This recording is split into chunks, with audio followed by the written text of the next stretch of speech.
여러분 안녕하십니까? 시사쇼 이것이 정치다의 윤정우입니다. 이재명 민주당 대표에 대한 검찰의 수사 가속화되고 있습니다. 검찰은 김용 민주연구원 부원장 사무실에 대해서 압수수색을 오늘 실시했습니다. 민주당사 안에 새 들어있는 민주연구원 사무실을 압수수색한 건데요.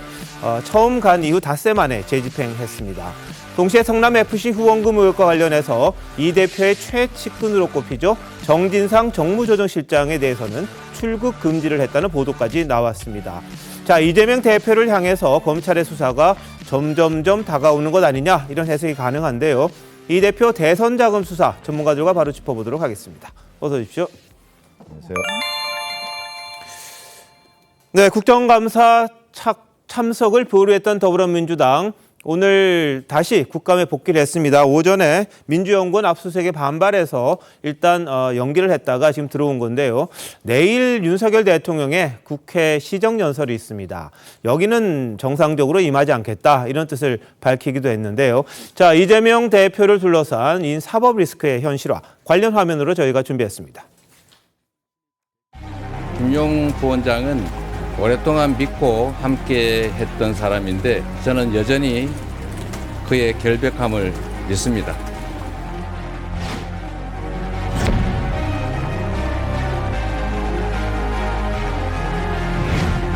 충성을 다했어요. 유동규는 저 증인께. 충성을 다한 게 아니라 배신한 거죠. 이런 위험에 빠뜨렸습니다. 예, 우리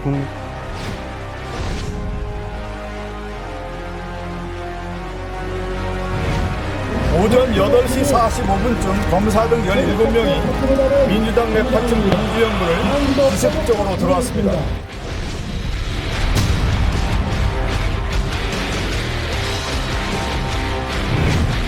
이 침탈의 현장을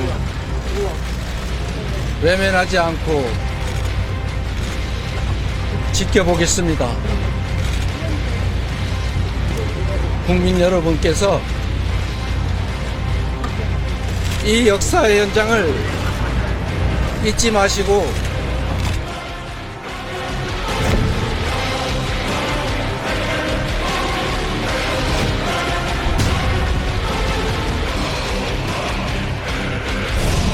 경기도청에 좌진상 우동규라는 말이 많이 돌아다니고 있습니다. 제가 정말 가까이 하는 참모는 동규 이렇게 표현되는 사람은 아닙니다. 미안하지만. 네, 이분은 측근이라고 말씀하신 적 있으시죠? 그럼요.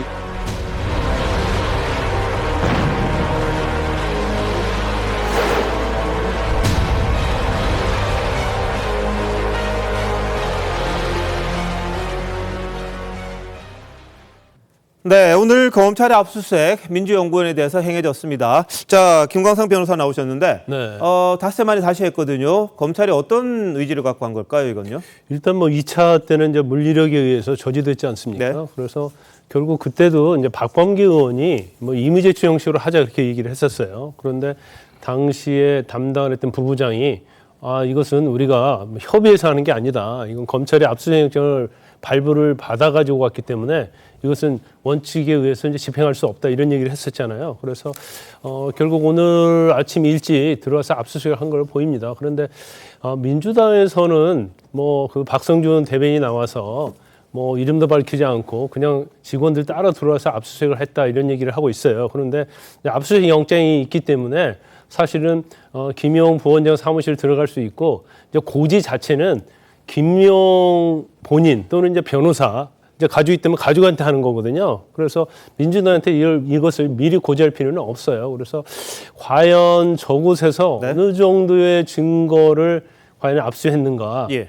김용 부원장에 관련된 자료, 특히 이제 8억 받은 거 있지 않습니까? 그거 네. 아니면 또 이제 대권과 연결고리에 있어서 무엇이 있었는지, 뭐 저희가 생각할 때는 뭐 근무 기간도 얼마 안 되었고 네네. 한 3시간밖에 머무르지 않았다고 했기 때문에 예. 뭐 별거 없을 수도 있다고 생각하는데 수사는 생물이거든요.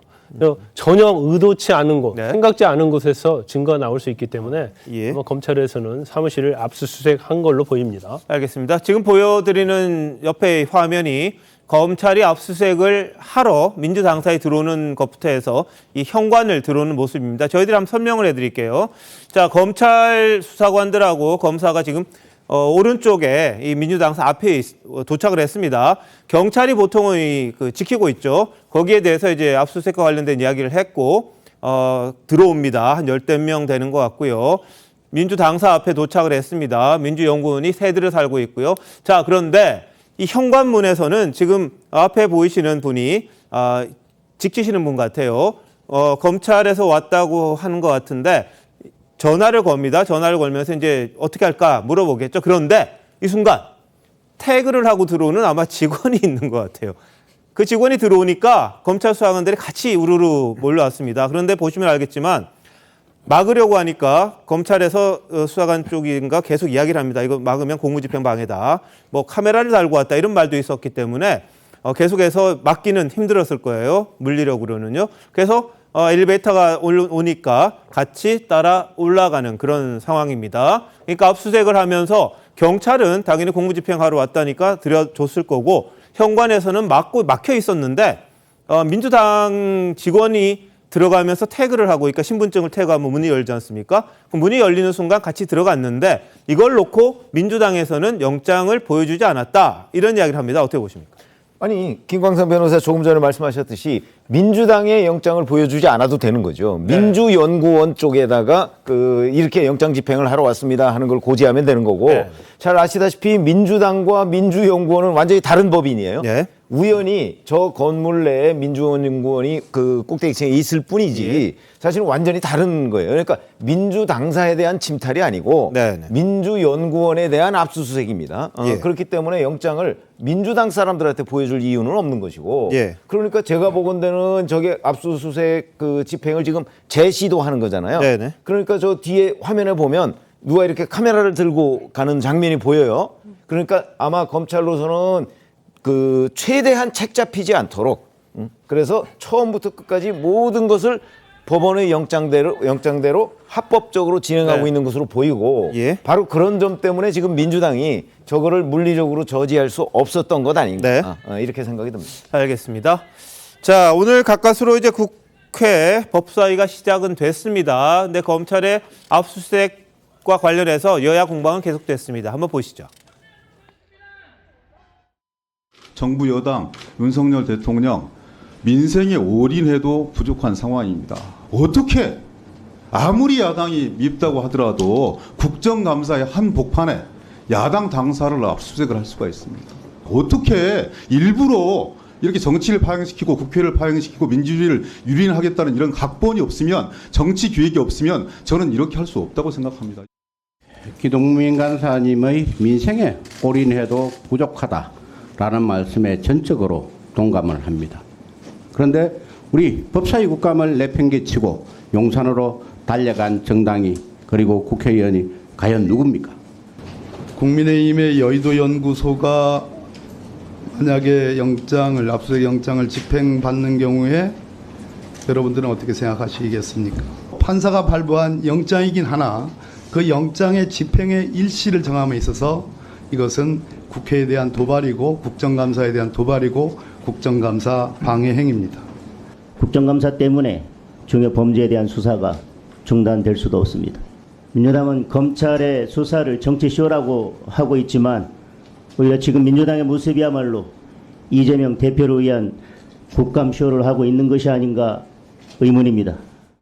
네, 압수수색의 시점을 놓고 여야가 지금 공방을 벌이고 있고 내용에 대해서도 이야기를 하고 있습니다. 장혜진 변호사는 어떻게 보십니까? 그렇습니다. 지금 국정감사 기간 중이거든요. 그 기간에 압수수색 영장이 발부가 돼서 그것을 집행하러 검찰이 몰려들어오는 모습을 야당 그리고 제1야당의 입장에서는 어떻게 봐야 될지에 대해서 우려스러운 부분이 분명히 있습니다. 민주연구원은 아시다시피 민주당사 건물 8층에 속해 있습니다. 그러면 계속 화면에서 나오는 것처럼 저 마당과 그리고 이제 들어오는 입구도 민주당과 같이 쓸 수밖에 없는 구조이기 때문에 민주당으로서는 민주연구원에 대한 압수수색이라고는 하지만 민주당을 거쳐서 즉 입구와 그리고 엘리베이터를 사용하지 않고는 민주연구원까지 올 수 없는 상황입니다. 그리고 잘 알려진 바와 같이 지금 피의자로 적시돼 있는 김용 부원장 같은 경우에는 민주연구원 부원장으로 임명된 것이 10월 11일이고 그리고 그 과정에서 회의에 3번 참석했다고 알려져 있습니다. 그리고 혐의를 받고 있는 대선 자금은 작년 4월부터 8월까지 수수했다는 혐의인데 그러면 올해 10월 11일 이후에 사무실을 사용했는데 과연 그 사무실에 어떤 증거가 남아 있어서 지금과 같은 국감 시즌에 굳이 저렇게 야당에 들어와서 야당 속에 속해 있는 민주연구원의 압수수색 영장을 집행해야 되는지에 대해서 당연히 우려가 있다라고 네. 말씀드릴 수밖에 없습니다. 예, 자 정의겸 의원님, 뭐 못 가는 겁니까? 어떻습니까? 네? 못 가야 되는 겁니까? 어떻게? 아니죠. 왜냐하면 지금 야당이 국회의원이 뭐라고 얘기를 하냐면은 민생에 올인하여야 될 시점에 야당을 탄압하고 국정감사 그리고 또 내일 시정 연설도 있는데 이런 식으로 지금 압수수색하는 것이 맞는 것이냐 이런 주장을 하잖아요. 근데 지금 이 표현 자체가 굉장히 모순돼 있는 것이 만약에 70년대, 80년대 정말 민주화 그리고 민주주의를 위해서 사력을 다했던 그 야당의 어떤 그 논리를 지금 범죄 행위에다가 이렇게 대입시켜서 한다는 자체는 오히려 70년대, 80년대 민주당이 그래도 늘 자신들이 원조라고 주장하는 그 민주주의의 역사마저도 오염시킬 수 있다라는 점을 경고하지 않을 수가 없거든요. 그리고 지금 국민의힘은 여의도 연구소가 같은 빌딩에 있는지 다른 빌딩에 있는지 모르겠지만 지금 오늘 검사가 그러잖아요. 굳이 민주당에게 영장을 보여줄 필요가 없는 것이 민주연구원의 김용 사무실, 김용과 관련된 부분을 압수수색한다 그랬는데 민주당은 마치 또 민주 당사를 압수수색하는 것으로 지금 주장하면서 여론을 그렇게 환기시키고 싶어 하는데 지금은 그런 상황이 아니라는 거를 대다수의 사람들이 알고 있지 않을까 합니다. 알겠습니다. 자, 김남국 민주당 의원도요. 이 한동훈 장관을 상대로 압수수색 영장 제시한 절차가 있었느냐 이렇게 따져 묻기도 했는데요. 한번 들어보시죠. 헌법과 우리 형사소송법은 기본적으로 영장을 제시를 해야 된다라고 되어 있습니다. 오늘 아침 영상 자료 화면입니다. 영상으로 보고 있는 화면 앞에 제일 앞에 있는 사람 검사 2명이 검사이고요. 압수수색을 저렇게 막으면 안 되는 겁니다. 기본이. 아시죠? 여기에 압수수색 영장을 제시하는 절차 있었습니까? 제가 이게 어떤 화면인지 여부에 대해서 정확하게 알지 못하는 상황에서 그래 가정적으로 답변드릴 수는 없고요. 기본적으로 제가 드릴 수 있는 말은 영장은 저렇게 집행하기 압수수색을 사람이 장관님, 막으면 안 되는 겁니다. 장관님, 압수수색 영장을 막지 않았으니까요. 제 질이나 좀 막지 마세요. 아니 저기 막는 거 화면 있지 영장은 않습니까? 네.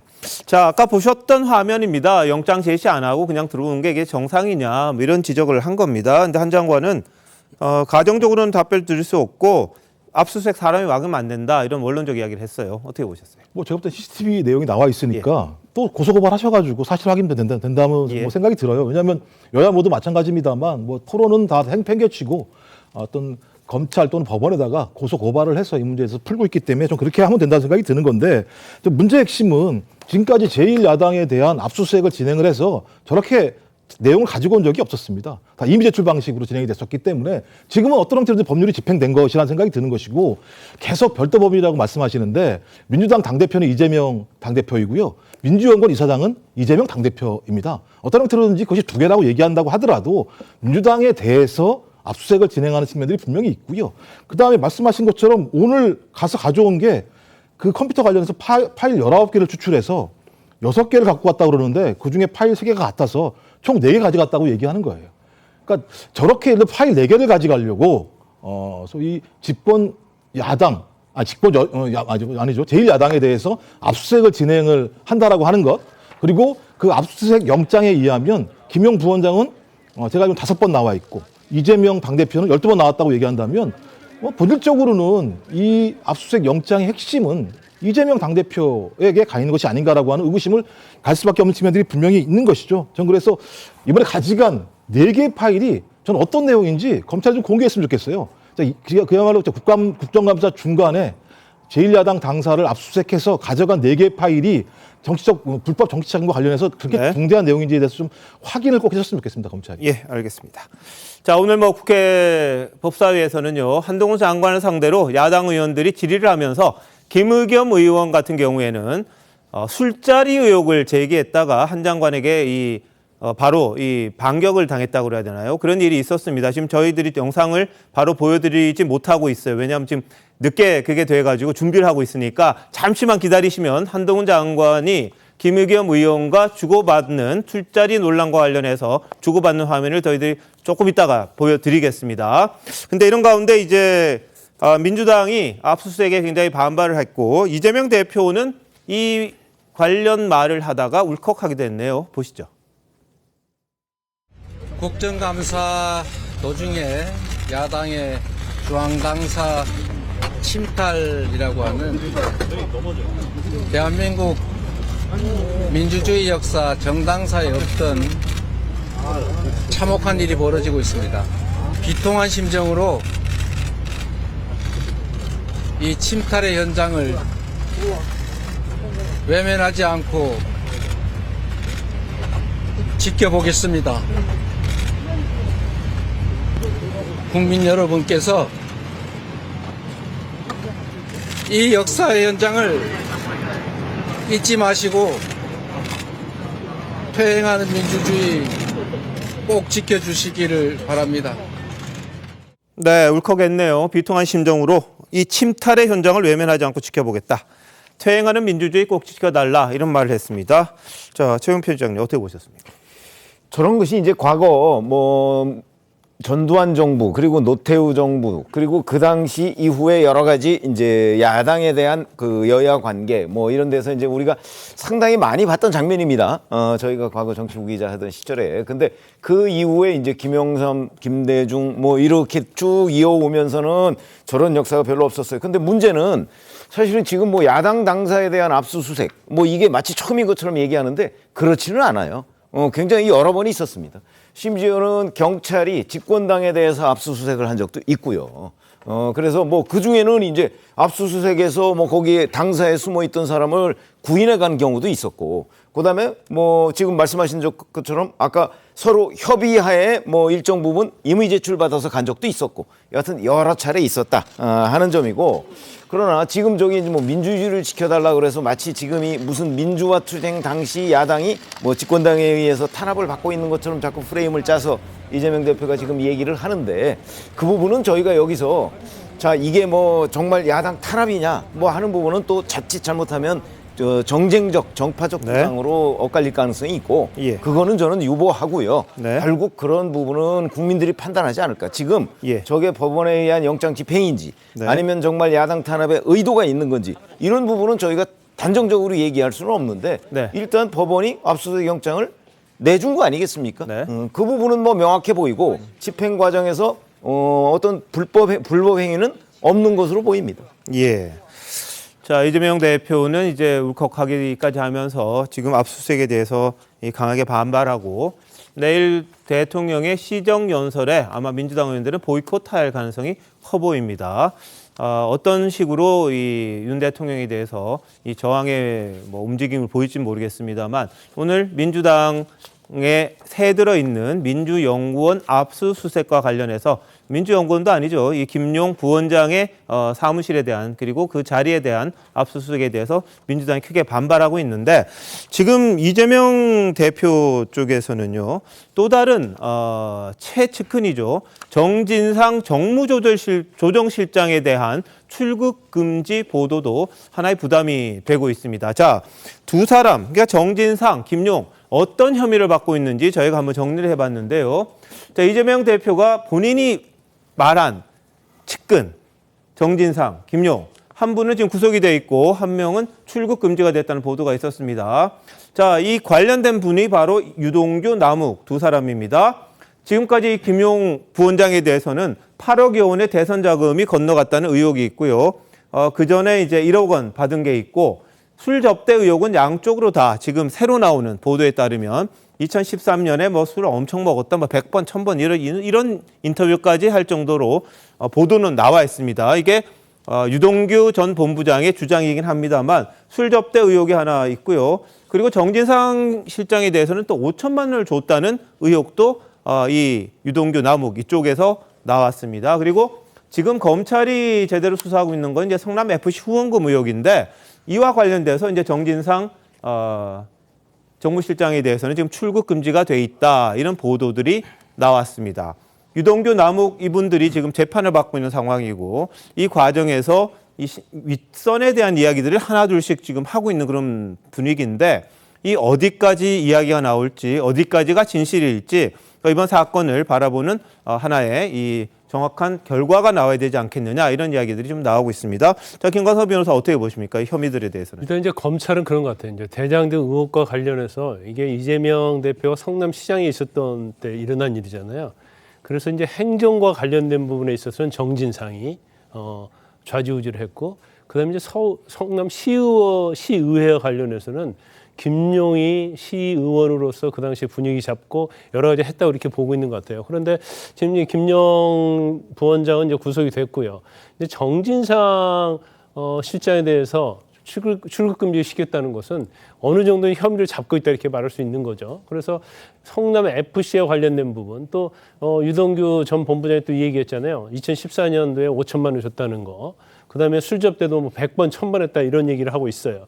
그런데 이것뿐만 아니라 지난번에 유동규 전 본부장이 체포가 될 당시에 전화 통화를 했잖아요. 그래서 사실 정진상 실장이라는 게 이제 밝혀졌단 말이에요. 네. 근데 정진상 실장이 일주일도 안 된 휴대폰을 버리라고 해서 창밖으로 버렸다는 거죠. 네. 그러면 이거 자체로 사실은 증거 인멸과 관련된 부분이에요. 그래서 아마 지금 언론에 보도되고 있는 내용의 어떤 범죄 행위만 해도 한 4-5개 이상 되는데 네. 유동규 전 본부장이 정진상하고 뭐 100번, 1000번 이상 술 먹었다 이런 얘기를 하고 있고 또 대장 등과 관련해서 정진상 실장의 어떤 역할 이런 부분을 앞으로 이제 폭로하겠다는 취지로 얘기하고 있기 때문에 제가 볼 때는 검찰에서도 이 부분을 이제 수사를 할 것이고 인정된 부분이 있을 때 역시 영장을 청구할 가능성이 크다 이렇게 봅니다. 알겠습니다. 자, 지금 뭐 정진상 실장에 대한 것 그리고 김용 부원장에 대해서는 유동규 씨 그리고 남욱 변호사가 하나씩 본인의 주장을 하고 있는 그런 상황이고 검찰이 거기에 이제 맞춰서 증거를 확보하는 그런 과정입니다. 그래서 검찰의 주장, 두 피의자의 피고인의 주장 이런 부분이 지금 맞물려 있는 상황이고 사실관계에 대해서는 이제 법원이 최종적으로 판단을 할 걸로 보입니다만 지금까지는 두 사람이 이런저런 이야기를 하는 것들이 지금 좀 충격적인 이야기들이 많이 나오고 있는 그런 상황이거든요. 자, 근데 이 앞서 이재명 대표 정진상 실장에 대해서는 측근이다 이렇게 인정을 했습니다. 친분도 과시했는데 한번 보시죠. 경기도청에 좌진상 우동규라는 말이 많이 돌아다니고 있습니다. 지사님 이 말씀 들어보셨습니까? 제가 정말 가까이 하는 참모는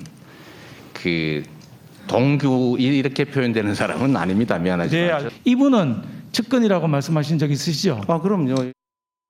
유동규 전 기획본부장 압수수색 전 통화자로 지금 알려져 있는 후보님께서 최측근이라고 말씀하셨던 정진상 전 정책실장 이름이 이딴 논란에서 거론이 되고 있습니다. 뭔가 부패 일탈 행위를 한 사람과 통화를 한번 했다. 그 사람하고 아는 사이다. 그 이유로 배제를 하면 누가 남아나겠습니까? 이런 이유로 책임을 묻는 것은 사실은 지나치다는 생각이 좀 듭니다. 네. 자, 이런 이야기를 했었어요. 근데 하여튼 뭐 정진상 실장은 측근이다 이렇게 인정을 했던 부분이 있는데 그 정진상 실장에 대해서도 성남 FC 관련된 출국 금지가 있었고 그리고 지금 뭐 얼마를 줬다, 뭐 술 접대를 했다 이런 폭로가 지금 나오고 있는 그런 상황입니다. 이건 아직 확인은 안 됐습니다만 정우규 의원님 어떻게 보십니까? 조금 전에 이재명 대표가 이거는 민주주의의 퇴행이다 그러면서 울먹거리잖아요. 아마 또 이재명 대표의 지지자들은 그걸 보고 굉장히 또 가슴 아파했을 것 같은데요.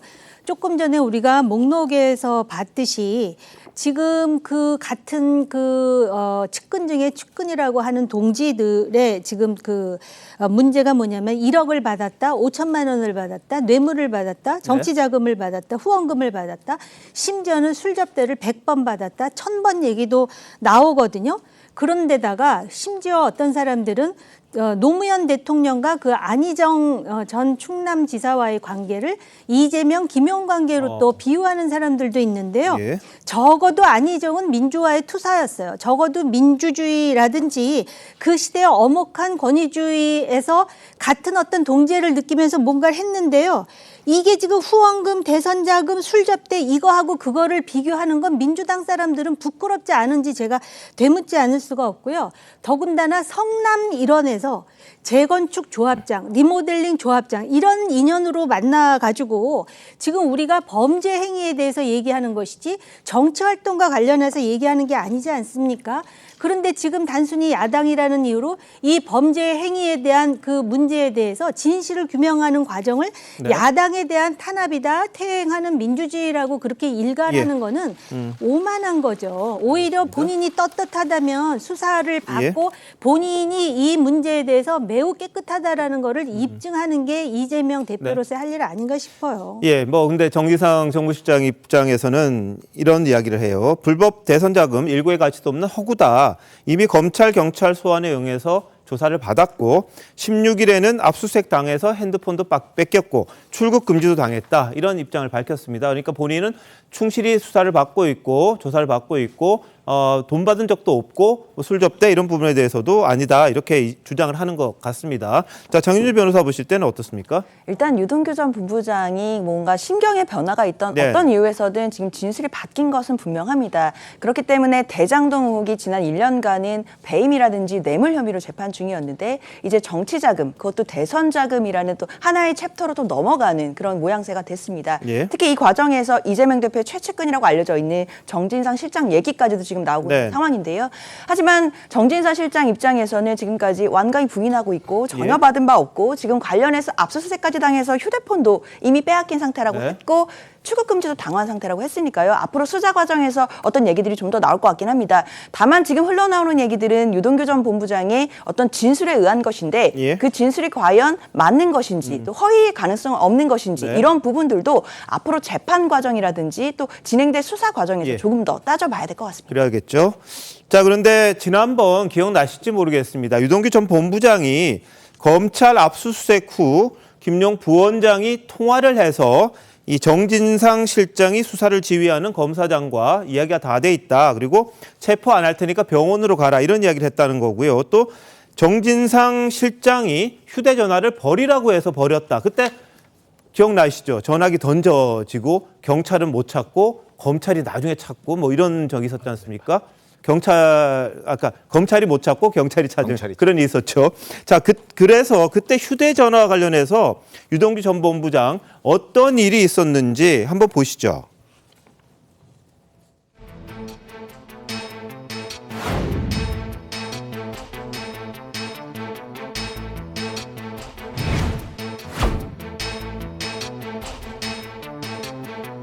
저희가 압수수색 과정에 휴대전화를 갖고 던졌다는 보도가 있었는데 그거는요 수사관한테도 다 이야기했고요. 예, 그 전날 어떤 사고가 있었어요. 그거는 좀 사연이 있어요. 나중에 말씀드릴게요. 정진상이 통화한 이후에 25분 사이에 많은 일들이 벌어집니다. 유동규는 자살약을 먹고 검찰 수사관을 기다렸고요. 휴대폰을 던집니다. 밖으로. 근데 한 25분 뒤에 행인이 나타나서 핸드폰을 집어갑니다.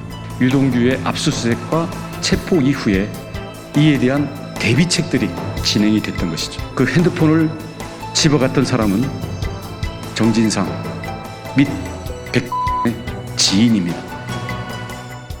네, 자, 휴대전화 분석했더니 정진상 실장과 8차례 전화를 한 걸로 알려졌어요. 그러니까 전화기를 바꾼 새 전화기 얼마 사용한 기간도 없습니다. 그런데 8차례나 했습니다. 거기에 대해서 정 실장은 뭐 잘못 있으면 감추지 말고 다 이야기해라 이렇게 이야기를 했다고 주장했습니다만 8번씩이나 전화할 일이 있었겠느냐. 뭐 그런 반론도 제기가 됐었던 부분입니다. 그래서 유동규 전 본부장은 그때 휴대전화를 버린 게 정 실장이 버리라고 해서 버린 거다. 이런 주장을 또 했던 거죠. 어떻게 보십니까? 정진상 실장의 그 해명이 맞으려면 사실은 뭐 사실대로 검찰에 나가서 그 수사를 받아라 이렇게 얘기를 했다는 거거든요. 그게 한 문장이면 되는 거죠. 그러니까 제가 보기에는 한 번 정도 전화하면 될 일이에요. 예, 그렇죠? 예. 그런데 9월 24일부터 29일입니다. 저 휴대전화를 버린 네. 날이. 근데 29일까지 해서 무려 8차례를 통화를 했다. 그러면 그거는 검찰 수사 잘 받으라는 얘기가 아니고, 지금 유동규 씨가 얘기하는 뭐 휴대전화를 버려라 내지는 자, 앞으로 검찰과 어떤 일이 어떻게 있을 것이니까 뭐 이렇게 해라. 뭐 내지는 또 뭐 약간의 뭐 회유 같은 것도 우리가 충분히 추정할 수 있는 대목이에요. 왜냐면 8차례라는 게 그렇잖아요. 8차례 동안 전화를 했으면 뭔가 굉장히 많은 얘기들을 주고받았을 거예요. 그러니까 그게 정진상 실장이 저 수사 잘 받아라 이렇게 얘기하는 거하고는 굉장히 저는 거리가 멀 거라고 짐작이 되고, 물론 그렇다고 해서 그 통화 내용이 지금 뭐 녹음돼 있거나 그런 건 아닙니다. 그렇기 때문에 저희가 짐작만 할 수 있을 뿐인데 그 여러 차례의 그러니까 통화를 미루어 짐작컨대 아마 그 부분과 관련해서 뭐 회유 부분 같은 것도 지금 검찰이 유동규 전 본부장한테 수사를 하고 있지 않을까 이렇게 추정이 됩니다. 알겠습니다. 자, 뭐 증거인멸, 회유 이 부분 조사한다는 보도가 나와 있는데요. 모든 게 지금은 주장이고 단독 보도가 지금 많이 다양한 곳에서 나오고 있습니다. 이 부분에 대해서는 뭐 정확하게 나중에 확인이 돼야 될 필요가 있다는 좀 말씀을 드리는데, 각 언론마다 하나씩 이 유동규, 남욱, 그리고 정진상, 김용 이 분들을 둘러싼 이야기들이 조금씩 단독이라는 이름으로 나오고 있다는 건 말씀을 드리겠습니다. 그러니까 이 단독에 대해서는 검찰이 주장하는 부분일 수도 있고 언론 취재가 됐던 부분일 수도 있는데, 최종적으로는 법원이 판단해야 될 부분이 있을 거고 검찰도 증거로서 이를 보강을 해야 되는 그런 내용이 있을 걸로 보입니다. 자, 그러자 이제 국민의힘 전주혜 의원 같은 경우에는 지난 1년간 이 대장동 수사와 관련해서 뭔가 보이지 않는 손이 있었던 거 아니냐. 앞에 말씀드렸습니다만 이 검사장과 뭐 이야기가 다 돼 있으니까 입원해라 이런 말을 했다는 주장에 대한 거거든요. 한번 보시죠. 유동규 씨의 이제 진술에 따르면 뭐 김용 씨가 검사장과 얘기됐다 그런 얘기도 좀 했다는 거 아니에요? 왜 1년 동안 이렇게 뭉개진 수사 이것을 왜 이렇게 검찰이 뭉갰냐? 결국은 보이지 않는 손이 작용한 거 아니냐. 이 부분에 대해서도 저는 밝혀야 된다고 생각을 합니다. 보이지 않는 손이라고 하면은 혹시 누구를 어디를 염두에 두신 거? 이종수 검사장이 만약에 이런 이야기를 했다면 이것도 누구로부터 지시를 받아서 하지 않았겠습니까? 그게 합리적 추론이라고 생각합니다. 네. 자, 근데 뭐 이종수 검사장은 전혀 모르는 사람이다. 이렇게 지금 반박을 하고 있는 그런 상황입니다. 그래서 뭐 일면식도 없다. 이런 이야기를 지금 하고 있는 분위기이기 때문에 자, 이 부분에 대해서 진실 게임이 벌어지고 있는 걸로 보이고요. 그리고 술 접대와 관련해서는 이 서울중앙지검이 2013년 9월이랍니다. 9월에 이 접대했다는 진술 확보했다. 이런 보도도 나와 있습니다. 당시에 뭐 접대 내용이 공소장에도 나와 있다. 이런 말이 지금 나와 있거든요. 그래서 이 부분에 대해서도 이제 사실관계가 드러나면 정진상 실장에 대해서 뭔가 다른 게 있을 수 있는데 이 부분도 이제 확인이 돼야 되겠죠. 자, 김종욱 교수 어떻게 보십니까? 그러니까 제가 볼 때 실체는 재판을 통해서 밝혀질 수밖에 없을 것 같은데 지금 계속 흘러나오는 얘기는 검찰에서 수사한 내용들이나 검찰이 가지고 있다라고 추정되는 증거가 나오는 거랑 유동규 씨가 언론을 통해서 얘기하는 내용들이 나오는 거, 이 두 가지가 나오는 것이기 때문에 소위 거기에 대해서 또 반대로 하면 김용 부원장이나 정진상 정무조정실장 같은 경우는 전혀 받은 바가 없다라고 얘기하는 상황이지 않겠습니까? 그래서 쌍방의 어떤 진술 자체가 정반대의 상황이기 때문에 말씀하신 것처럼 왜 8번이나 통화했어? 이렇게 말씀하시는데 예를 들면 휴대폰을 버리면 그것이 버려질 거라고 생각할 수 있나요? 휴대폰을 누가 찾지 않을까요? 완벽하게 파기하지 않는 이상. 그러니까 반론도 가능하다는 말씀을 제가 드리는 것이고요. 또 하나 서울지검장과 통화를 해서 통화인지 모르겠습니다만 하여튼 서로 얘기를 해서 입원을 하면 구속을 시키지 않겠다라고 얘기했다? 저는 이것도 상식적으로 이해가 안 되는 내용들이에요. 그러니까 진술 내용과 관련해서 그것들이 사실로 들리기 어려운 내용들이 꽤 있기 때문에 국민들 입장에서 상당히 좀 혼란스러울 것 같다는 생각이 드는 것이고 또 하나는 유동규 씨 같은 경우 왜 진술을 번복했을까? 지금 얘기 나오는 건 김문기 씨를 모른다라고 하는 부분과 관련해서 배신감을 느꼈다고 얘기했는데 김문기 씨 모른다고 한 얘기는 작년 12월 달에 한 얘기이기 때문에 10개월 동안 큰 기간이 지났고 또 하나는 검찰 수사팀이 최근에 바뀌었다는 거 아니겠습니까? 검찰 수사팀이 바뀌면서부터 진술을 했다는 얘기가 나오는 상황이 분명히 있기 때문에 그래서 민주당 같은 경우는 소위 뇌물죄가 너무 크기 때문에 뭐 이런 얘기들이 나오는 측면들이 있어서 제가 볼 때 너무나 많이 혼재돼 있다. 그래서 전 추후에 하나하나 재판 과정에서 밝혀야 된다고 생각을 합니다. 자, 그 부분 이제 다루려고 그러거든요. 김문기 전 처장과의 관계 이런 부분에 대해서 유동규 전 본부장이 굉장히 긴밀한 사람이었는데 모른다 그랬을 때 좀 변화가 있었다 이런 보도들이 나왔습니다. 실제로 뭐 이야기를 들은 사람도 있고요. 근데 다만 유동규 전 본부장이 예전과는 달리 지금 구속 상태에서 풀려났잖아요. 만기가 돼서 만료가 돼서. 근데 자신의 심경과 관련해서 많은 이야기도 했고 지금 인터뷰도 여러 곳에서 했습니다. 그 내용 하나하나가 예전과는 잘못 다르다. 이런 평가가 나옵니다. 특히 이재명 대표를 겨냥한 듯한 이런 발언들이 상당수가 있었거든요. 그래서 과거에도 유 전 본부장은 책임져야 할 사람이 책임지면 된다 이렇게 이야기를 했습니다. 그리고 최근 인터뷰에서는 나는 내가 잘못한 거 벌 받고 남이 시킨 거는 그 시킨 사람이 벌 받고 모두가 잘못했으면 모두가 벌 받고 이런 식의 이야기를 또 했거든요. 과거에 책임져야 할 사람 책임지면 된다. 이 부분 한번 들어보시죠. 지금 거의 일주일 동안 제대로 밥을 먹어본 적이 없어요. 정말 있잖아요. 이게 왜 살아야 되지? 하는 마음이 들 정도예요. 밝히겠습니다. 그리고 제가 그냥 죽으면은 다 덮어 씌울 거 아니에요. 그래서 한번 밝혀볼게요. 그리고 다 이야기할게요. 책임져야 될 사람이 책임을 지면 됩니다. 네.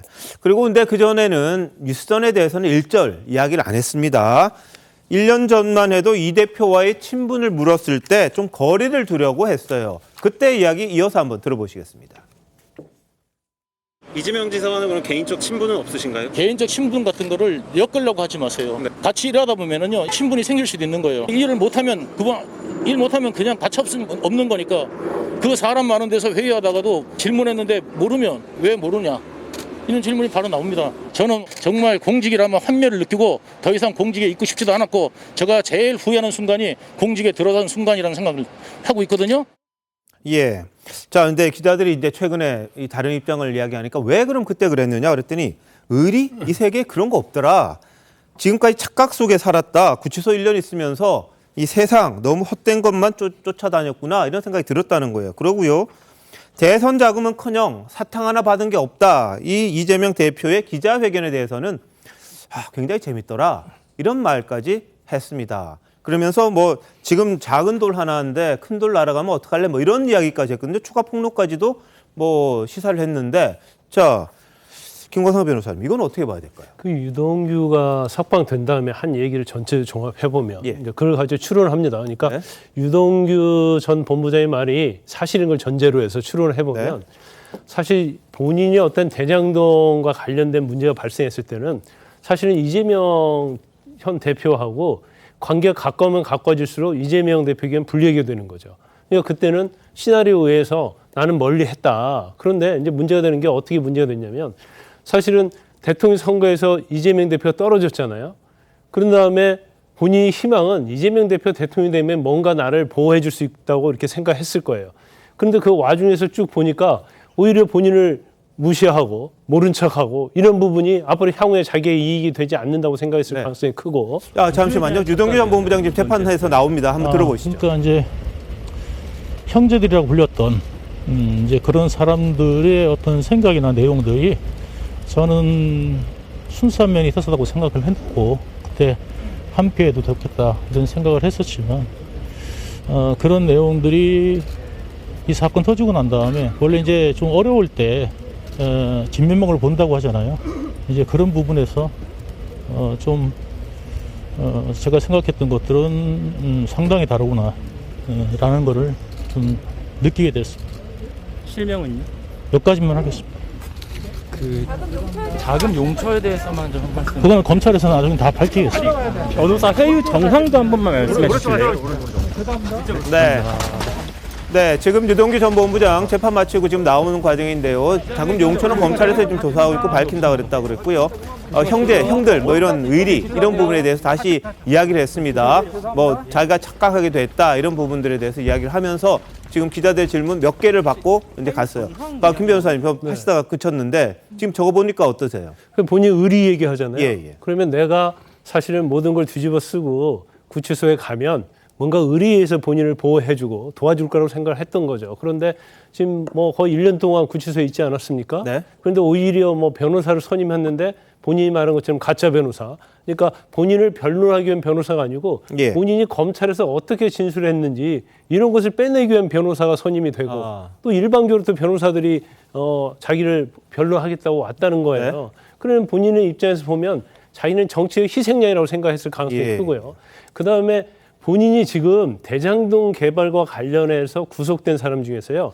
공직자로서는 유동규 전 본부장이 하나 있어요. 그리고 나머지는 민간업자거든요. 그러면 만약 이대로 재판이 끝나야 되면 우리가 소위 말하는 독박이라는 얘기를 하잖아요. 본인이 전부 다 독박을 쓰고 정말로 생각지 못한 어마어마한 형이 자기의 선고될 거라고 생각하는 거예요. 그러면 지금 와서 내가 이러한 정치 노름판에 희생양이 될 필요가 없다. 그러면서 이제 사실대로 나는 이 얘기했다. 그렇게 좀 마음의 변화가 있는 것 같은데 본인이 석방되고 나서 한 얘기를 보면 거침이 굉장히 없어요. 그리고 마음가짐이 완전하게 누가 이게 간섭할 수 있다. 검찰도 마찬가지고 아니면 뭐 다른 회유를 하려고 하는 세력에 영향을 받을 수 있는 그 정도가 아닌 것 같아요. 그래서 지금 뭐 양파를 뭐 까면 아무리 양파 껍질이 많다 하더라도 소육은 보이게 되겠다. 그다음에 작은 돌 하나 던졌는데 이렇게 안달이다. 이런 걸 보면 앞으로도 계속 유동규의 어떤 진술, 유동규의 폭로에 의해서 좀 판도라의 상자가 열리지 않는가 이제 그런 생각을 해볼 수 있습니다. 알겠습니다. 지금 보신 장면은 이제 유 전 본부장이 아까 이제 법원에 오는 장면이고요. 좀 잠시 전에 보셨던 건 현장에서 지금 끝나고 나가는 장면이었는데요. 이 유 전 본부장 들어갈 때는 아무 말 안 했어요. 이재명 대표는 뭐라고 그랬을까요? 같이 한번 보시죠. 대선 자금은 이재명 대표 직접 지시가 있으셨던 건가요? 김문기 처장 몰랐다고 이재명 대표가 진술했는데 그 부분에 대해서 어떻게 생각하세요? 직접 지시했다고 건너라도 들으신 게 있으세요? 지금 유동규 본부장 통해서 계속 지목되고 있는데요. 혹시 어떻게 보고 계십니까? 아이고 주지 마. 네. 자, 뭐 이재명 대표는 말을 안 했습니다. 근데 뭐 유동규 전 본부장은 들어갈 때는 말을 안 하다가 나올 때는 본인의 심경에 대해서 좀 털어놨어요. 자, 근데 아까 말씀드렸습니다만 이재명 대표가 사탕 하나 받은 적 없다 그런 것에 대해서 굉장히 재밌더라 이런 말을 했죠. 자, 이재명 대표의 이야기 한번 보시죠. 그때 당시에. 대선 자금 운운하는데 불법 자금은 이론 본 일도 쓴 일도 없습니다. 김용 부원장은 오랫동안 믿고 함께 했던 사람인데 저는 여전히 그의 결백함을 믿습니다. 거듭 말씀드리지만 저 이재명은 단 한 푼의 이익도 취한 바가 없습니다. 저는 불법 대선 자금은커녕 이 사탕 한 개 받은 게 없습니다.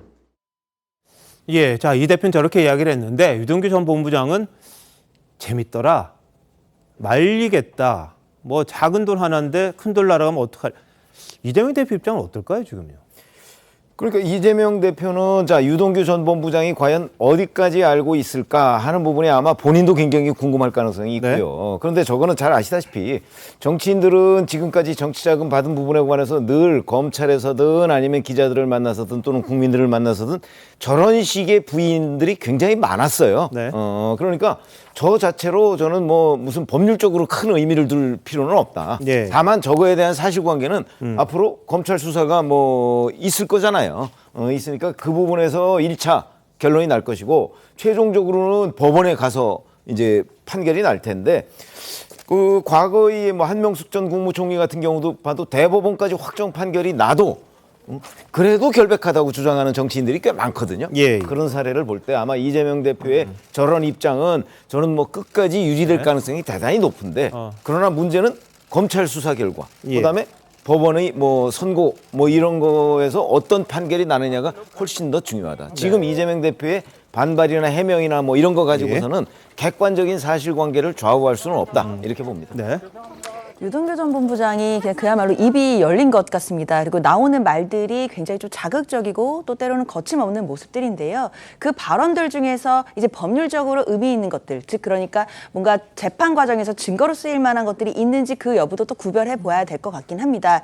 그리고 또 중요한 것은 지금 현 시점에서 유동규 전 본부장은 돈을 주었다라는 것이고 김용 부원장은 받은 바 없다. 네. 결국에는 둘 중 하나가 거짓을 말하고 있을 텐데요. 그럼 수사기법으로서는 당연히 대질신문이나 이런 부분들도 적용될 수 있는 것이고 네. 지금까지로서는 검찰이 어떤 증거들을 확보하고 있는지를 전체를 다 알기는 어렵습니다. 일단 공소를 제기했을 때 공소 제기해서 재판 과정이 와야 검찰이 들고 있는 모든 기록들을 예. 피고인 측에서도 확인할 수 있는 것이기 때문에요. 네. 지금은 이른바 검찰의 시간이라 할 수 있습니다. 그 과정에서 피고인의 어떤 방어권은 아직까지는 네. 보장되긴 좀 어려운 것이고 재판이 시작되면서 피고인들이 내놓을 얘기들에 대해서도 함께 네. 들어봐야 될 것 같습니다. 예. 저는 두 가지가 중요하다고 생각하는데요. 일단 지금 이재명 대표의 그 최고의 악성 정적은 유동규 씨가 될 가능성이 매우 높아졌다라는 생각이 드는데요. 이재명 대표가 대선에서 떨어져도 주식을 투자할 만큼 정신 승리를 하는 그런 정치인입니다. 정말 그 내일 지구의 종말이 와도 사과나무를 심는 그런 그 멘탈갑인데 유동규 씨의 입에서 어떤 말이 나올지 모르기 때문에 상당히 정치인으로서 유동규라는 변수 때문에 스타일을 완전히 구길 가능성을 열고 있는데요. 네. 정말 중요한 건 뭐냐면은 지금 김용이라는 사람이 일단 구속이 됐는데 예. 정치 자금이 들어갔는지에 대한 일관성 있는 진술이 나오는지 또 김용이 인정을 하는지의 여부 그다음에 김용이 받았다는 그러니까는 지금 그 주장으로 봐서는 총 8억 4,700인가요? 847에서 2억을 유동규를 어쨌든 전후로 띄워주고 6억 4,700억 원을 6억 4,700만 원이네요. 네. 700만 원인데 이게 정치 자금으로 들어갔느냐의 예, 여부 또 이재명 대표가 알고 있었는지의 여부 이제 이거를 과연 검찰이 어떻게 확인했느냐 네. 이게 관건일 것 같고요. 유동규 씨의 말은 상당히 그 정치인으로서의 네. 그 이재명 의원의 어떤 그 스탠스 내지는 그 위상을 상당히 떨어뜨릴 개연성을 아주 그냥 크게 열고 있다. 이런 알겠습니다. 뭐 결국은 이재명 대표가 이 측근이라고 하는 좌진상, 우, 김용 뭐 이런 분들이죠. 이런 분들과 어떻게 이 사건에 연결이 돼 있는지를 찾는 게 아마 검찰의 역할일 텐데 그 부분이 쉽게 나오겠느냐 뭐 이렇게 보시는 분들도 많잖아요. 자, 이 부분은 이제 잠시 뒤에 다시 한번 이야기를 해보도록 할 텐데요. 자, 근데 유 전 본부장이 왜 이렇게 심경 변화가 있었을까? 거기에 대해서도 좀 궁금증이 있더라고요. 근데 크게 보면 한 4가지 정도가 되지 않겠느냐.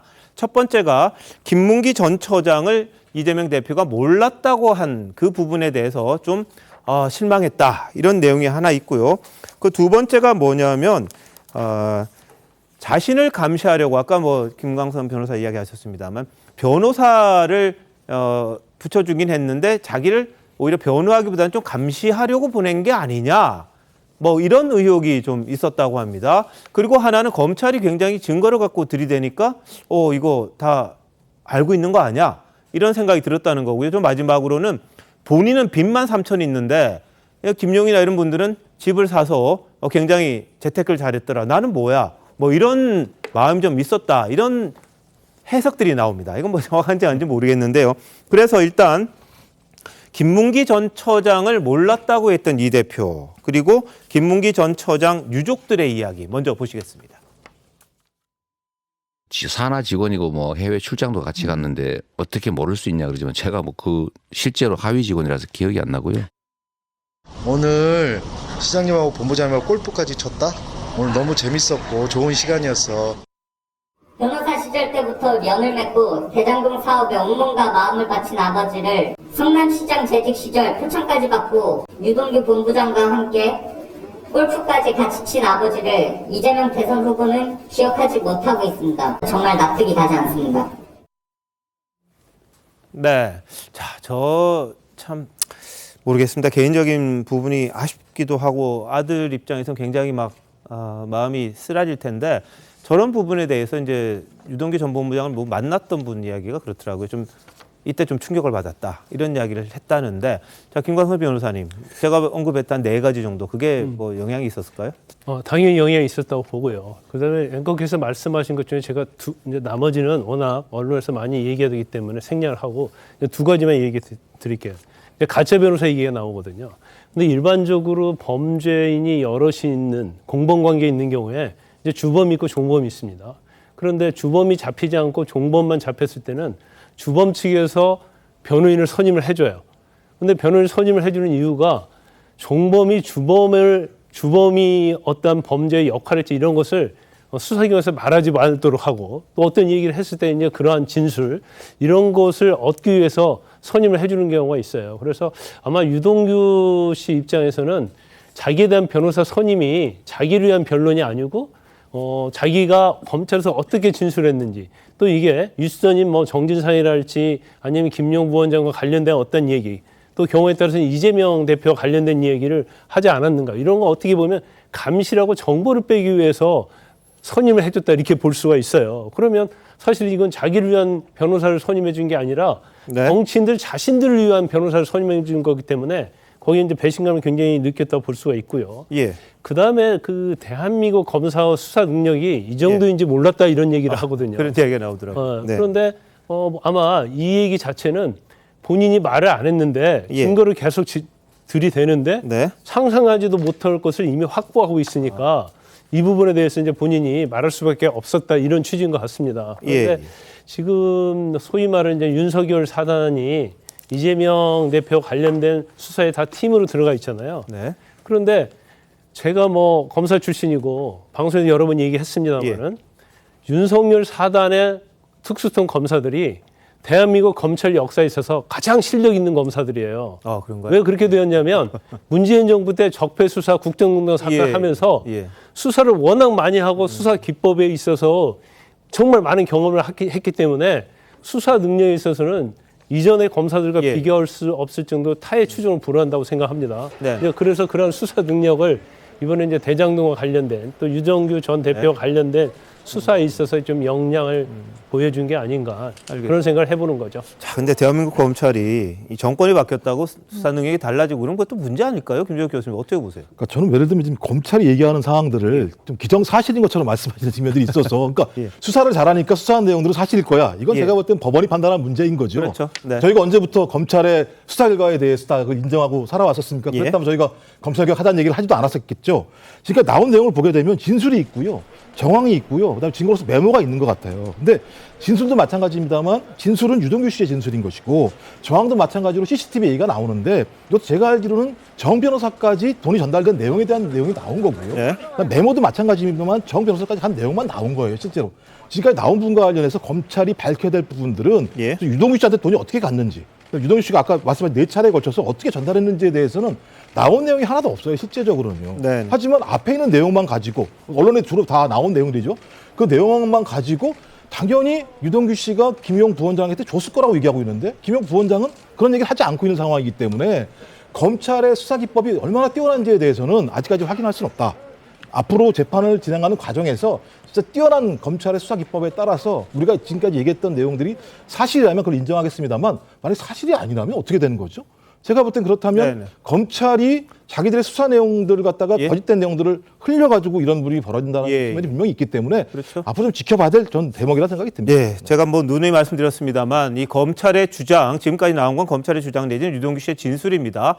최종 판단을 해줄 사람은 법원이죠. 이 법원에서 만약 지금까지 나와 있던 이런저런 보도들 그리고 뭐 내용들에 대해서 인정을 못 받는다. 그럼 검찰이 큰 책임을 져야 할 부분이 있는 겁니다. 더구나 야당의 대표를 향한 수사이고 대선과 관련된 자금의 문제이고 그만큼 예민한 사안을 검찰이 그냥 아무 생각 없이 그냥 밀어붙였다? 그런 부분에 대해서는 반드시 잘못된다면 책임을 져야 할 것이고 반대로 이 부분에 대해서 책임져야 될 사람이 인정이 된다면 그 부분도 서로 간에 또 다 책임을 져야겠죠. 그러니까 어떻게 보면 검찰과 이재명 대표 간에 피할 수 없는 제로섬 게임이 되는 그런 상황이죠. 정면 충돌하는 그런 분위기라고 봐야 될 것 같아요. 어떻게 보십니까? 그렇죠. 아니 우리가 이런 식의 대선 자금 사건을 뭐 처음 겪는 것도 아니고요. 사실은 뭐 여러 차례 있었고 정권이 교체될 때마다 전임 대통령 또는 뭐 전임 전 집권당에 대한 검찰의 수사 뭐 이런 것들이 상당히 있었지 않습니까? 뭐 무슨 총풍 세풍 사건, 뭐 차떼기 사건 뭐 등등 비자금 사건 뭐 해서 굉장히 많았는데요. 그 결과들을 보면 저희가 이제 그 일부 중에 이제 제가 뭐 법조 취재도 하고 네. 뭐 그랬습니다만은 나중에 이렇게 복귀를 해보면은 물론 그 중에 검찰이 좀 잘못 짚은 부분도 있어요. 그런데 대체적으로 보면 큰 흐름은 맞는다 네. 하는 거고, 그다음에 지금 자꾸 유동규 전 본부장의 무슨 진술만 유일한 증거인 것처럼 지금 얘기하시는 분들이 있는데 그게 아니고요. 예를 들어서 정황 증거라는 것이 있잖아요. 예. 왜냐하면 8억 원이라는 돈을 남욱 변호사가 이제 김용 부원장이 유동규 전 본부장한테 요구를 했고, 유동규 전 본부장이 남욱 변호사한테 다시 얘기를 하니까 8억 원이라는 돈을 만들었잖아요. 그 만드는 과정이 있어요. 저희가 알기로는 그 만드는 과정도 굉장히 어려웠던 거예요. 왜냐하면 현금 8억 원을 갑자기 어떻게 만듭니까? 예. 그래서 이게 4번에 걸쳐서 네. 전달했다는 이유가 그 만드는 과정에 대해서 검찰이 상세한 수사를 했다고 알고 있어요. 네. 그럼 그런 것들도 증거로 충분히 제시될 수가 있는 거거든요. 그건 유동규 전 본부장의 말만 있는 게 아니죠. 그래서 아마 그런 여러 가지 말과 여러 가지 정황 증거 뭐 이런 걸 종합적으로 해서 법원의 판단이 나오지 않을까 이렇게 봅니다. 알겠습니다. 검찰로서도 이번 사건에 대한 수사가 뭔가 미진했고 잘못됐고 법원이 인정 안 한다면 굉장히 큰 타격이 있다는 거.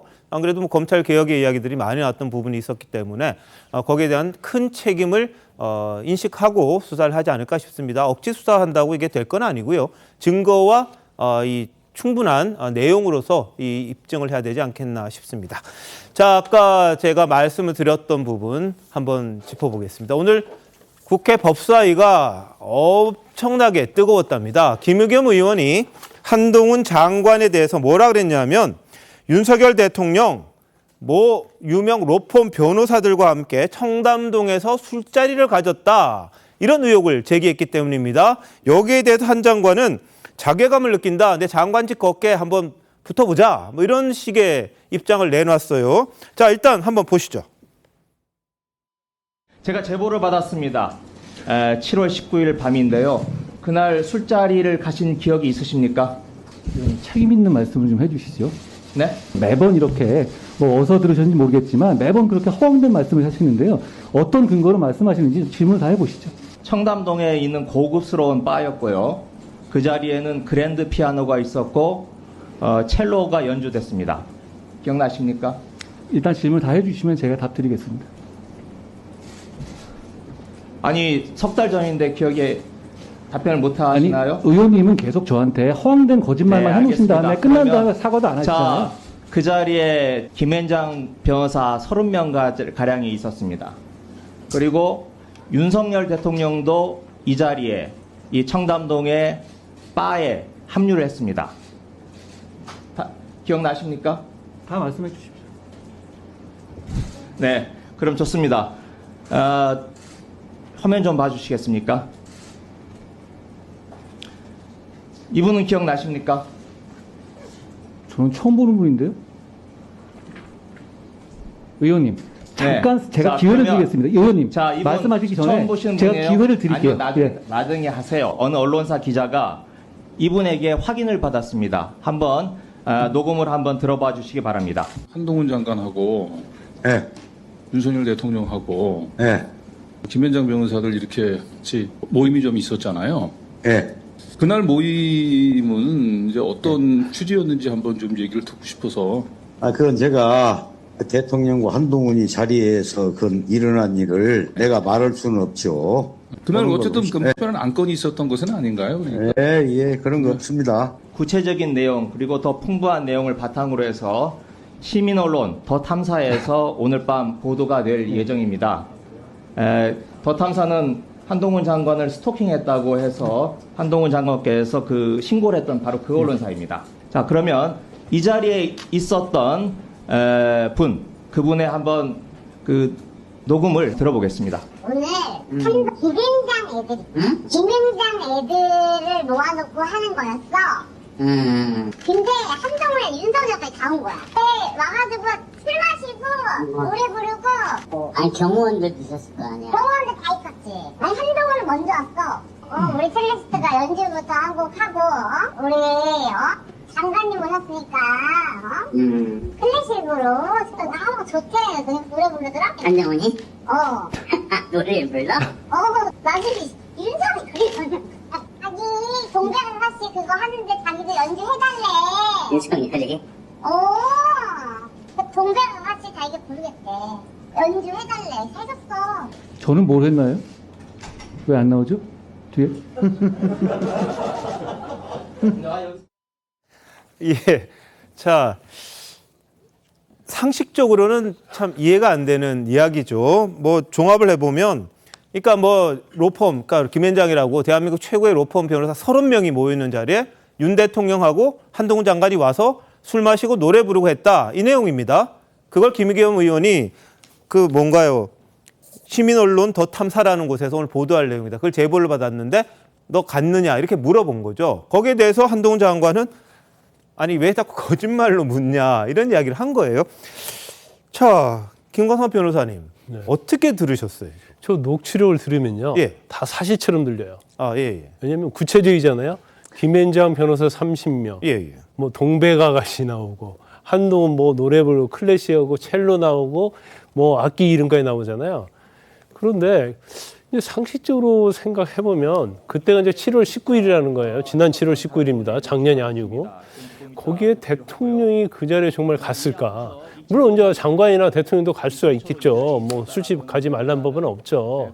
근데 그런데 그 자리에 이제 그 유명 로펌에 이제 변호사들 와 있는데 대통령이 거기를 갔다 이렇게 얘기하는데 저 녹취록만 들으면 우리가 빨려 들어갈 수 있어요. 진실이구나. 그런데 한동훈 장관이 얘기하잖아요. 저게 사실은 내 장관직을 걸 텐데 김의겸 의원은 어떻게 할 것이냐. 그리고 그 1km 내에 있으면 뭐든 걸겠다 이렇게 얘기하거든요. 근데 저 부분이 사실 확인하기가 어렵지 않거든요. 그렇겠죠. 좀 금방 확인할 수 있거든요. 그러면 한 장관이 저 정도의 이 얘기를 할 정도 되면 저 단순히 그 녹취한 두 명, 한 명은 분명하지 않아요. 좀. 근데 또 나중에 어떤 녹취록에 그 약간 여자 같은데 그 음성의 어떤 거에 의해서 저렇게 제기를 하는데 저게 정말 확인된 내용인가 상식적으로 볼 때는 전혀 이해가지 않습니다. 아마 워낙 확인하기 어려운 사항이 아니기 때문에 곧 확인이 될 거라고 봐요. 알겠습니다. 뭐 유튜브 채널이죠. 거기서 이제 보도를 한다고 이야기를 했으니까 한번 봐야 될 텐데. 자, 근데 한 장관은 지금 말씀하신 것처럼 법무부 장관직 포함해서 어떤 공직도 다 걸겠다. 의원님은 뭘 거시겠냐? 이렇게 김의겸 의원을 향해서 강하게 몰아붙였습니다. 한번 보시죠. 자, 위원님. 저번에 저보고 걸라고 하지 않았습니까? 이번엔 저랑 뭐 걸면 어떻습니까? 계속 이러시는데요. 제가 저 자리에 있거나 제가 저 비슷한 자리에 있거나 저 금방 이 필요한 게 있었으면 저도 못 걸겠습니다. 위원님 뭐 보시죠. 저런 정도 가지고 이 스토킹 하는 사람들하고 야합해서 이런 식으로 국무위원을 모욕하기 위해서 자료감을 띄우죠. 위원님 저 술 못 마시는 건 아십니까? 네, 알고 있습니다. 그러면 제가 저기 가서 술을 먹었다는 얘기예요? 제가 술자리를 별로 안 좋아하거든요. 꼭 가야 되는 자리도 안 나가고 회식 자리도 안 갑니다. 저기서 제가 노래를 부르고 동네가 나가시를 했다고 이렇게 공개적으로 대한민국 법무부 장관을 모욕할 정도로 자신 있는 말씀이세요? 저 자리에 제가 왜 저분은 시위했다고 생각하십니까? 없습니다. 근거를 제시하셔서 제가 있었다는 두 사람의 발언이 증거 아닙니까? 그 두 사람이라는 게 더 다른 사람 저를 지금 스토킹하는 쪽하고 같이 야합해서 말씀하신 거잖아요. 혹시 그 스토킹의 배우가 김의겸 의원이십니까? 의원님, 저는 다 걸게요. 의원님 뭐 보시겠어요? 법무부 장관 직 포함해가지고 앞으로 어떤 쪽인 공직이라든가 뭐 다 걸겠어요. 의원님 뭐 보시겠습니까? 거짓 거 좋아하시잖아요. 민주당을 걸어요. 의원직 거세요. 여기는 국정감사 자리입니다. 국정감사 하는 거 아니에요. 수준도 안 되는 거 가지고 국무위원 모욕해놓고 국정감사라는 그게 말이 되는 겁니까?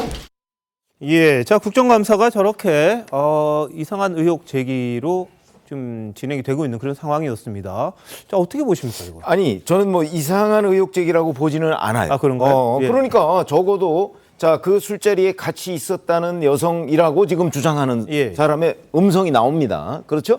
그리고 그 사람의 허언증이 아닌 이상 뭔가를 하여튼 꼬투리라도 있으니까 저렇게 얘기를 하는 것 아닌가라고 생각하는 것이 일반적이잖아요. 그렇죠?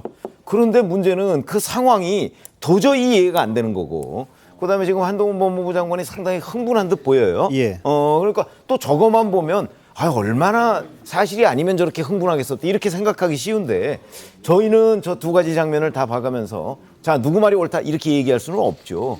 저희도 판단이 좀 어렵습니다.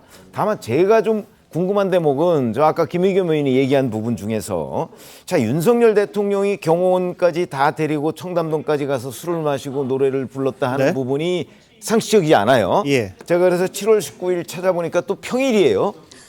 화요일이더라고요. 화요일. 예. 화요일이면 아마 국무회의가 있었을 거고 뭐 이런저런 이제 일정이 있었을 텐데 네. 그런 부분 궁금한 거고. 그다음에 김현장 변호사 30명이 거기서 회식을 했다고 하는데 그 청담동에 이제 뭐 저희도 뭐 술집 같은데 가봤지 않겠습니까? 30명이 앉아서 그 저런 술집에서 저렇게 노래 부르고 뭐 하는 거를 흔하지 않아요. 파티 아닐까요? 파티. 그러니까 뭐 파티더라도 그 정도면은 아마 호텔 같은데 뭐 그랜드 볼룸 수준에서 아마 하지 않으면 굉장히 어려웠을 거예요. 이제 네. 그런 부분도 상식적이지 않고. 그다음에 그 뭐 이세창 자유총연맹 총재인가 뭐 하는 분 뭐 그분 이제 얘기도 뭐 이제 보도가 뭐 나오겠죠. 네. 뭐. 이제 그런 거. 이런 것들이 조금 좀 상식적이지 않아요? 더군다나 시민 언론 더 탐사라는 데가 그동안에 했던 여러 가지 문제 제기들이 사실이 아닌 경우가 또 굉장히 많았거든요. 그런 것까지를 종합적으로 보면 뭔가 이거 본격적으로 한번 확인을 해봐야 되겠다. 왜냐면 그리고 저게 다 맞는다고 하더라도 아니 술 먹은 게 무슨 불법행위 아니잖아요. 뭐 저는 그렇게 생각합니다. 상식적이진 않더라도. 글쎄요. 근데 로펌의 변호사들과 법무부 장관이 먹었다고는 문제가 되겠죠. 아니 대통령이 부적절할 수는 있어도 그렇죠. 불법 행위는 아니라는 거죠. 저런 걸 다 인정해도. 알겠습니다. 그 부분은 뭐 논란이 좀 있을 것 같은데. 자, 그래서 저희가 시사쇼 이것이 정치다의 김희성 기자가 이세창 전 자유총연맹 총재 권한 대행을 했던 분입니다. 이분에게 물어봤어요. 여기 등장하는 분이 그분이니까 통화 내용 한번 들려주시죠. 전화 와가지고 나보고 대통령 한동훈 심야에 있는데 있었냐 그래서 나 그거 알지도 못하고 내가 그 일적 신분도 아니다 그랬더니 또 뭘 물어보냐면 그걸 나보고 주관했냐요. 내가 어떻게 대통령하고 그 장관하는 걸 주관을 해. 이 사람 웃긴 사람이네. 그랬더니 또 뭐 물어보냐면 무슨 이야기를 했어요. 또 그래. 그래서 전화 끊어. 그것밖에 없어요. 지금 소설 쓰는 거야. 헛소문 듣고 온 것이지. 청담도 가본 일이 없어. 나. 한자도 몰라. 예. 자, 뭐 지금 이세창 전 총재 권한 대행은 저렇게 이야기를 합니다. 근데 저분이 지난 대선 과정에서 선거 관련한 무슨 본부장을 했던 분은 맞아요. 윤석열 캠프와 관련됐던 분은 맞는데 저분 이야기는 한동훈 알지도 못한다. 대통령 어떻게 자리 만드냐. 자기 그런 처지 아니다. 뭐 이런 이야기를 했다고 하네요. 자, 김종욱 교수님 어떻게 보셨어요? 아까 말씀하신 것처럼 이게 불법은 아니잖아요.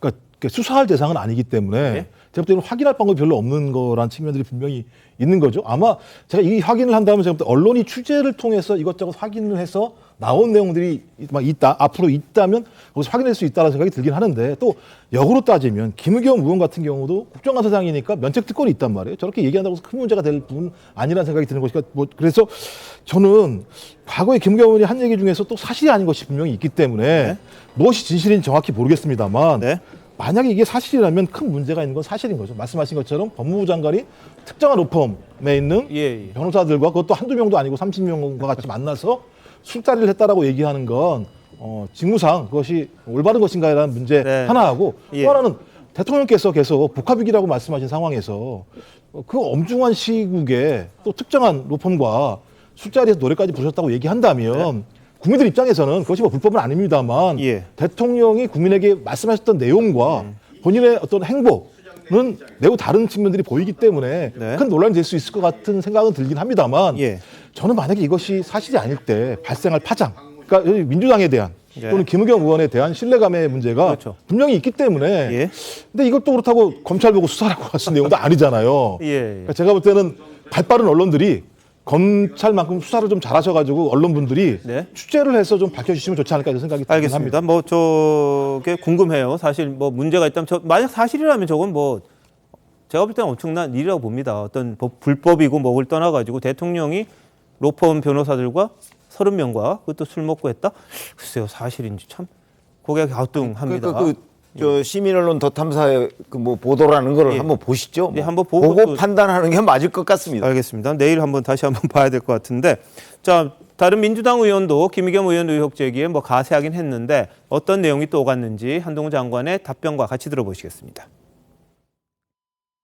그 제보하신 사람이 공익 제보 신고도 하고 또 현직 법무부 장관을 대상으로 허무맹랑한 허위 사실을 주장할 수 있을까라는 것도 합리적인 의심이긴 하지 않겠습니까? 김의겸 의원 계속 그래 오시지 않았습니까? 아니 저에게 허무맹랑한 주장을 녹음 계속 속에 해오셨죠. 나오는 사람, 현직 법무부 장관을 대상으로. 그렇죠. 예. 그래서 녹음 속에 나오는 사람이 그런 사는 게 쉽지 않을 것이다라는 생각도 같이 있습니다. 의원님, 제가 답변을 드릴까요? 아니요, 뭐 안 물었습니다. 그다음에 답변을 드릴까? 아니, 그러니까 그렇게만 말씀하시고 나서 뭐 냄새만 뭐가 있을 것 같이 말씀하시면 안 되죠. 아니요. 그러니까 이세상 총재는 전혀 모르는 사람이라는 거죠. 당연하게도 그거는 그냥 허위 사실입니다. 예, 그러니까 전혀 모르는 분이고, 예, 술집에 간 적도 없으시고 그렇다는 것이죠. 예. 저는 그런 술집에 가질 않습니다. 네, 아니 네. 평소에 어떻게 사셨는지 모르겠지만 저는 그렇게 살지 않았어요. 누가 어떻게 살아요? 김의겸 의원님 말씀입니다. 아, 이거 저하고 문답 중이니까 저하고 이야기하시죠. 예, 뭐 권칠성 의원이 저렇게 또 질문했는데 한동훈 장관 아주 일관되게 자신은 모른다. 모든 걸 걸겠다. 이런 이야기를 또 하고 있습니다. 자, 장윤주 변호사, 이거 수사 가능합니까? 어떻습니까? 사실 지금 당장으로 어떤 범죄 혐의점이 있거나 이런 것은 아니기 때문에 뭐 수사를 한다든지 이렇게 좀 어려워 보이긴 합니다. 다만 한동훈 장관이 모욕죄 이런 거는 안 돼요. 만약에 근데 모욕죄는 친고죄이기 때문에 본인이 직접 고소를 하신다면 그렇죠. 네. 그 부분에 대해서는 또 어느 정도 뭐 수사가 펼쳐질 가능성은 있어 보이는데요. 예. 다만 대통령이 정말 7월에 술자리에 가서 술을 먹었다. 이거는 저도 생각했을 때 현실적으로는 좀 없는 상황인데 네. 만약에 그게 진짜라고 한다면 또 공직자로서 대통령으로서 술자리에서 뭐 향응이나 접대를 받은 것은 있는지 이런 문제로까지 비화될 수는 있을 것 같아요. 예. 그렇지만 지금 현재 상황으로서는 이마저도 확인이 좀 어려운 상태이기 때문에 이것만으로 뭐 수사가 개시될 것이다라고 보기는 좀 어려울 것 같습니다. 알겠습니다. 뭐 한 장관이 고소하면 될 것 같아요. 그죠? 그러면 법적으로 한번 따져보면 명예훼손이라든지 이런 식으로 갈 수 있을 것 그러면 같은데. 수사가 이루어지고 진실이 어느 정도는 드러나지 않을까요? 글쎄요. 뭐 기자들이 취재하는 것보다는 좀 나을 것 같은데. 근데 국정감사에서 얘기하면 면책특권 되는 거 아닙니까? 아니. 이건 상관없습니까? 아, 녹취한 것. 녹취한 것과 관련해서 이제 확인할 수는 있겠죠. 이제 그 검찰이. 유튜브에다가 이제 모욕죄 문제를 예, 그럴 수 있겠네. 있겠죠. 근데 모욕죄라는 건 욕을 했을 때 아니 저 내용은 이제 명예훼손에 관한 그렇죠. 거기 예, 때문에. 명예훼손. 자, 구체적인 거는 이제 뭐 한번 따져볼 텐데 한동훈 장관 입장에서는 뭐 가만히 있을 것 같지 않은 그런 느낌도 듭니다. 최근에 법적으로 이 다툰 적도 있었기 때문에 그런데요. 오늘 국회에서 저런 이야기가 나왔습니다. 김의겸 의원의 의혹 제기, 거기에 대한 한동훈 법무부 장관의 아주 강한 반박, 법사위 국감장이 상당히 뜨거웠다는데 일부 의원들은 정책 질의해야 될 때 저게 뭐냐 뭐 이런 반응도 좀 일부 있었다고는 합니다. 자, 이런 가운데 한동훈 법무부 장관은 이재명 대표가 특검을 요구한 데 대해서 오늘 국감에 나오면서 한 이야기가 있습니다. 수사받는 당사자가 무슨 쇼핑하듯이 수사기관을 선택할 수 있는 나라가 어디 있느냐 이렇게 이야기를 했는데 보시죠. 직접 수사를 받고 있는 당사자가 마치 쇼핑하듯이 자기 입맛대로 수사기관을 선택할 수 있는 나라는 제가 알기로는 적어도 민주법치국가 중에는 없습니다. 법원이 발부한 영장을 집행하는 것은 재량이 아니라 의무입니다. 근거 없는 음모론을 제기하는 것은 정치의 영역이지만 법원이 발부한 영장을 힘으로 막고 물건 던지는 것은 범죄의 영역입니다. 민주당의 입장이 장관님께서 표적으로 압수수색을 하셨다 해서 대국민 사과를 요구했다는데 어떻게 바라보시는지. 사과라고 해서 네. 정당한 범죄 수사를 하는 쪽이 아니라 범죄를 비호하는 쪽이 사과해야 되지 않겠습니까? 예, 저 한 장관 저렇게 이야기를 하는데요. 자, 김정욱 교수님, 이재명 대표 특검 요구 뭐 현실적으로는 좀 불가능해 보이기도 한데 어떻게 보세요? 그러니까 현실적으로 불가능하다는 말씀은 여야 간 합의가 안 될 것이고 예. 합의가 됐다고 하더라도 대통령이 거부권을 행사할 거라는 말씀이신 거잖아요.